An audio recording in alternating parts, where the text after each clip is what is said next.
हरियाणा में बीजेपी ने अभी तक का अपना सबसे अच्छा परफॉर्मेंस किया है और आप जहां गए वहां से जीत गए। क्या चला, कौन सा जादू? जादू एक ही है, यशस्वी प्रधानमंत्री नरेंद्र मोदी की कार्यपद्धति, उनकी लोकप्रियता, भाजपा का अपना जनता के बीच जनता से जुड़ने का कार्यपद्धति का तरीका, और खासकर हरियाणा में यशस्वी पूर्व मुख्यमंत्री श्रीमान मनोहर लाल खट्टर जी, बाद में नायब सिंह सैनी जी, इनकी और हमारे कार्यकर्ताओं ने नीचे तक जो मेहनत की उसकी एक अच्छी साख भी दी। और मुझे इस बात के संतोष है, यशस्वी प्रधानमंत्री के नेतृत्व में जिस ढंग से रचना बनी और माननीय एचएम साहब, श्रीमान अमित शाह जी, माननीय नड्डा जी, सब ने मिलकर के बहुत अच्छे ढंग से चुनाव का संचालन किया। और हमारे कार्यकर्ताओं ने नीचे तक जो मेहनत की एक एक वोट दिलाने में, कांग्रेस हवा में थी और कांग्रेस को इसकी कीमत चुकाना पड़ी। आप भी जहां जा रहे थे, मतलब आप वहां पर क्या, मतलब जब प्रचार के समय क्या ख्याल रखा था आपने कि मतलब एक जाति का फैक्टर भी कुछ चल रहा था? नहीं, कोई जाति का फैक्टर नहीं। देखो, यशस्वी प्रधानमंत्री का जो घोष वाक्य है, सबका साथ, सबका विकास, सबका विश्वास, सबका प्रयास। आप बताइए कौन सा क्षेत्र हारे हम? जाट बेल्ट में भी हम 7 नई बिल्कुल, सीट जाट जीते। बेल्ट में भी जीते हैं तो आप। फिर जाट बेल्ट हो, अहिर बेल्ट हो, एससी बेल्ट हो, एसटी बेल्ट हो, हर जगह जब वोट मिल रहे हैं तो इसका मतलब क्या है? जम्मू कश्मीर में मुस्लिम क्षेत्र में भी वोट मिल रहे हैं, इसका मतलब क्या? वोट शेयर हमारा सबसे ज़्यादा बड़ा है। तो इसका अर्थ ही है कि जनता अब विकास चाहती है, जनता माननीय मोदी जी पर भरोसा करती है और भारतीय जनता पार्टी की कार्यपद्धति को अच्छे से समझ गए।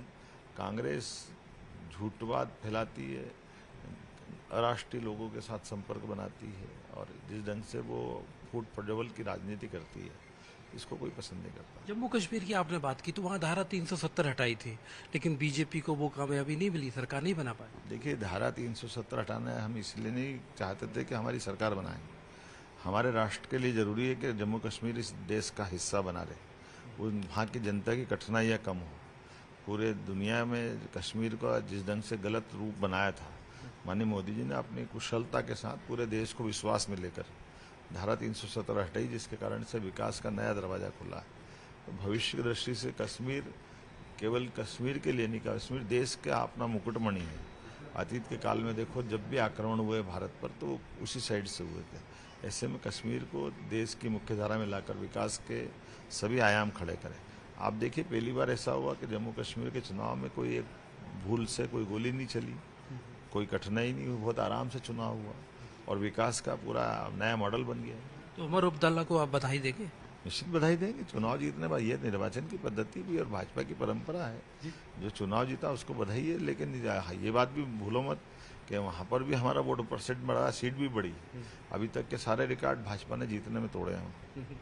जम्मू कश्मीर के जो उमर अब्दुल्ला ने कहा है कि हरियाणा के संदर्भ में कि जो लोग कपड़े तैयार करके राजभवन का नाश्ता नाप रहे थे वो बैठे रहेगा और बीजेपी ने तीसरी बार सरकार बना ली। कांग्रेस को इस बारे में सोचना पड़ेगा। उनने सही कहा है, क्योंकि उनने केवल हरियाणा में नहीं बोला है, उनके जम्मू कश्मीर में यह हुआ है। जब 12 में से 6 रह जाएगी कांग्रेस की तो कोई भी क्या कहेगा?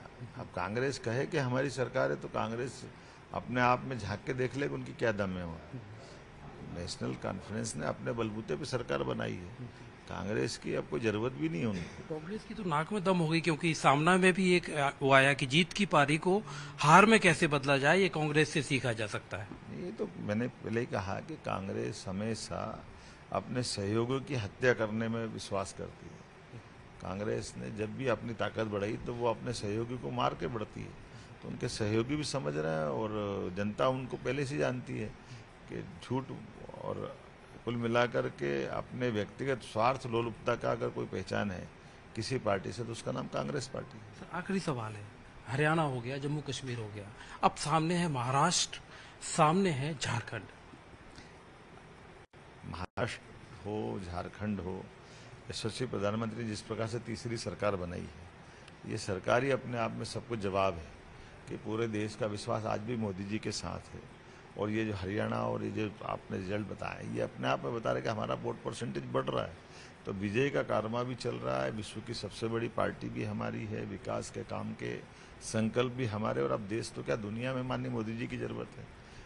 रूस यूक्रेन युद्ध हो, ईरान इजराइल युद्ध हो, सभी में आप देखो ना, मोदी जी की आवाज आ रही है, इसका मतलब भारत का मान बढ़ रहा, सम्मान बढ़ रहा, यशस्वी प्रधानमंत्री का काम बढ़ रहा। लेकिन जहां सर आपकी सीधी लड़ाई होती है कांग्रेस से, वहां आप हरा देते हो, लेकिन जहां इंडिया गठबंधन होता है तो थोड़ी मुश्किल होती है। कोई हमको कोई मुश्किल नहीं होती है, हमेशा हम अपनी अपनी स्ट्रेटेजी रखते हैं और भारतीय जनता पार्टी अपने विजय के लिए काम करती है, और खासकर देश हित के लिए निर्णयों को लेकर के अगर उसको 2 कदम पीछे भी हटाना तो वो देर नहीं करती।